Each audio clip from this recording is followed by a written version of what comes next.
Hmm. Magandang araw mga kalaki. It's Sunday. So, tapos ko na yung mga gawaing bahay ko. Nakapagawa na ako ng yellow. Naka-shower na rin. And this time, maglalagay lang po ako ng cream. After 50 years ko. So, ngayon lang ako magta-try nitong cream. Kasi binigay sa akin to ni Andrea. It is Shein Luminous. Meron po to daytime tsaka nighttime.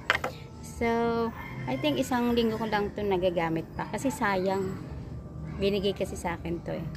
So, ganyan lang po ginagawa ko. Every morning. Yan. Konti lang. Yan. Yan. Yun lang po yung ginagawa ko. Kasi hindi naman po ako nagma-makeup. Hindi rin ako gumagamit ng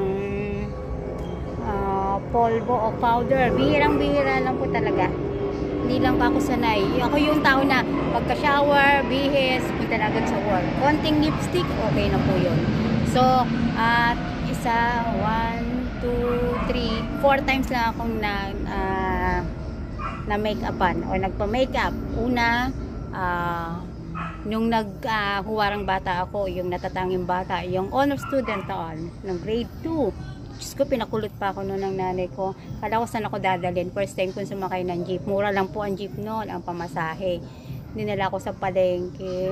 Doon ako pinakulutan. Tapos, yung pangalawa, ayan, nag-anak ako ng kasal. Then, Christmas party namin. Tapos, no, GS prom. Yun lang. Ganyan lang po ginagawa ko sa mukha ko. Tapos, importante kasi, sabi nga nila, I'm look younger compared dun sa iba at the age of 51. Hindi, wala naman akong sikreto. Basta smile lang ng, palangiti lang po talaga ako. Palabate, friendly. Pero depende, kasi meron, para ka naman tanganong kung ngingitian mo yung laging nakabusangot lagi. Diba? Sino makasulong mo sa daan, tatanguhan, yun lang. That's my best secret. Ayan.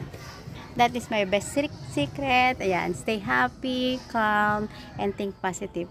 Tanggal-tanggal na yung aking cutics kasi naglaba ko ng konti.